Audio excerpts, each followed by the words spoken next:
नमस्कार, स्वागत करता हूं मैं आपका YouTube चैनल के इस प्लेटफॉर्म बिस टारगेट एकेडमी में। आज की हमारी हिंदी साहित्य की 8वीं क्लास है और जिसमें हम डिस्कस करने वाले हैं माखनलाल चतुर्वेदी।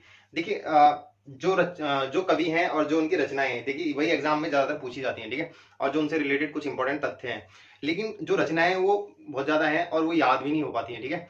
तो उसका तरीका क्या है कि जो देखिए, पहले बात तो उन्होंने सिलेबस में दिया है जो एनसीईआरटी की 10th और 12th की है, ठीक है। तो उसी के बेस पे मैंने जो रचनाएं हैं वो आपको सारी कराई हैं, ठीक है। अब जो एनसीईआरटी में जैसे मक्खनलाल चतुर्वेदी दे रखा है तो आप उसको दे रखा है पद्य में।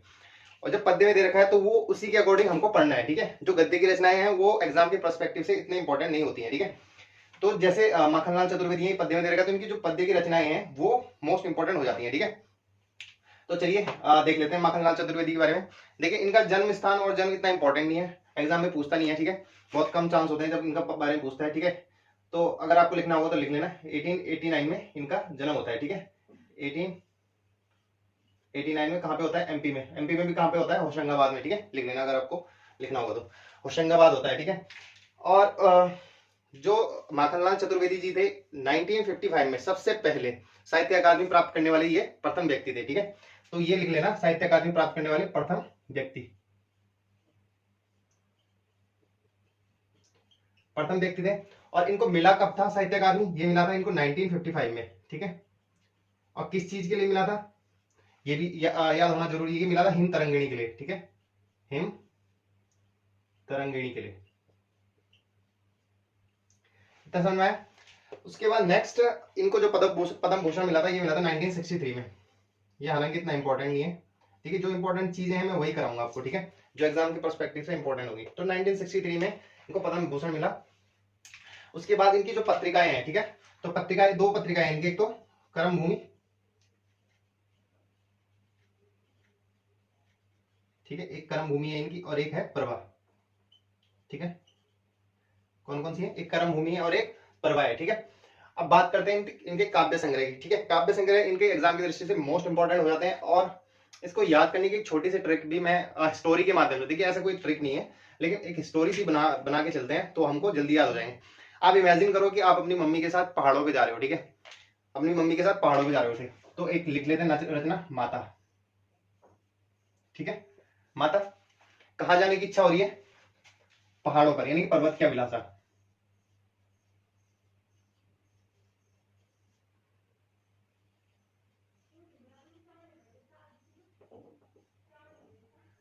पर्वत की अभिलाषा, ठीक है। अब पर्वत की अभिलाषा है तो वहां जाके फूल देखने की अभिलाषा भी होगी, यानी कि पुष्प की अभिलाषा। पुष्प की अभिलाषा, ठीक है। पुष्प की अभिलाषा। उसके बाद देखिए, जब आप पहाड़ों पे पहुंचोगे, यानी कि गिरी पर चढ़ते चढ़ते, तो आपको पहाड़ों पे चढ़ना पड़ेगा ना, गिरी पर चढ़ते चढ़ते, ठीक है। अब जब आप पहाड़ों तक पहुंच जाओगे गिरी पर चढ़ते चढ़ते, तो आपका क्या मन करेगा? जोर से बोले, यानी कि वेणु लो गूंजे धरा। तो जब आप जोर से बोलोगे तो क्या होगा?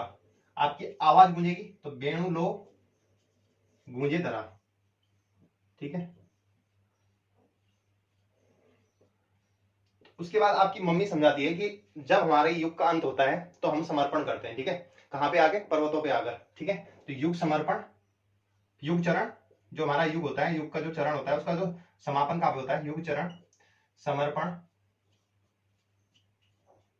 ठीक है। युग चरण समर्पण कहां पे आगे होता है? पहाड़ों पे आगे, ठीक है। तो पहाड़ों को क्या बोलते हैं? हिम, ठीक है। हिम तरंगिणी,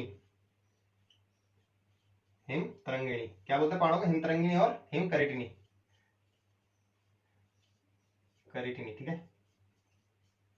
इतना समझ में आया? यानी कि माता के साथ हम कहा जा रहे हैं? पहाड़ों पर, यानी पर्वत की अभिलाषा, पुष्प की अभिलाषा।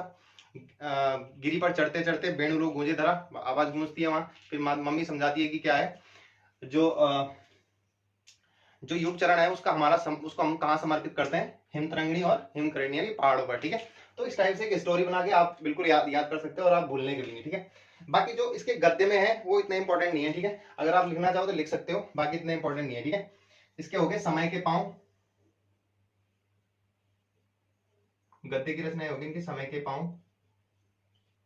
अमीर इरादे, गरीब इरादे,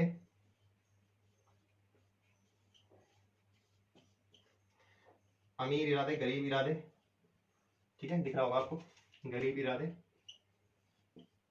ठीक है। उसके बाद जो इनके जो नाटक हो गए वो है एक कृष्णार्जुन युद्ध, ठीक है, कृष्णार्जुन युद्ध, ठीक है। और एक निबंध हो गया इनके अमीर देवता, जैसे अमीर इरादे गरीब इरादे, ऐसी अमीर देवता गरीब देवता, और एक हो गया साहित्य देवता, ठीक है। तो ये कुछ इंपॉर्टेंट इनकी रचनाएं हैं, ठीक है। लेकिन जिनमें मोस्ट इंपॉर्टेंट है, जो आप जहां से एग्जाम में क्वेश्चन पूछता है, वो ये है काव्य संग्रह, ठीक है आपका। तो काव्य संग्रह आपका ये हो जाता है, और इसको याद करने की भी सिंपल ट्रिक है, ठीक है। जैसे मैंने बताई थी कि माता के साथ आप पहाड़ों पे चढ़े, तो देखिए, माता पर्वत की अभिलाषा, पुष्प की अभिलाषा, ठीक है।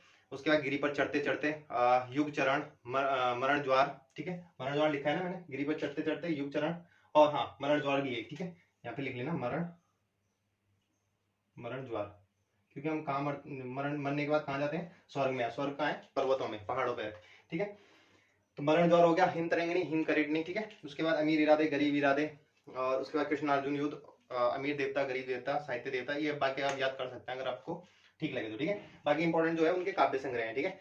नेक्स्ट क्लास में हम देखेंगे माखनलाल चतुर्वेदी। देखिए ये 3M है, इनको ध्यान रखना, 3M, यानी कि माखनलाल चतुर्वेदी, माधव मुक्तिबोध और मंगेश देवराज, इन तीनों को हम एक एक करके करेंगे, ठीक है। तो इनकी रचनाओं में कंफ्यूज मत होना, ठीक है। नेक्स्ट क्लास में पढ़ेंगे माधव मुक्तिबोध। तो इस क्लास को यहीं समाप्त करते हैं, मिलते हैं नेक्स्ट क्लास में, तब तक के लिए।